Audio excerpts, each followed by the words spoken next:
Hi, George here, and I've been creating videos here on YouTube for about 15 years now. Lots of videos about Photoshop Elements and Photoshop. And of course, I've been doing gaming videos on my gaming channel for about 5 or 6 years now as well. And I decided it's about time I built myself a new studio.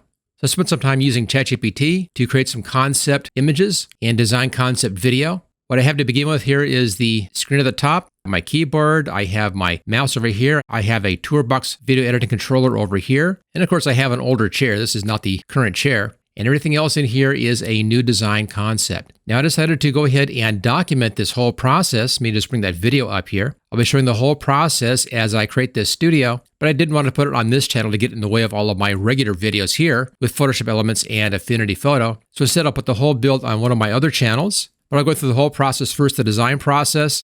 I'll then be sourcing all the different materials. I'll try different things out. I'll be putting in-depth discussions about different parts of the studio and different design decisions. And this is going to be an ongoing series going for about a year, I think, until this thing is finished. If you want to follow along on that, or if you're just curious about that, I'll put a link for the first video at the top of the description. Now, if it sounds interesting, make sure you subscribe to that channel so you don't miss any of the future videos. And of course, my photo channel here will stay as is. I won't be doing anything to this channel, nothing getting in the way. I'll be keeping this strictly focused on photo programs. Again, check that out. I think you'll find that a lot of fun, and I'll see you next time.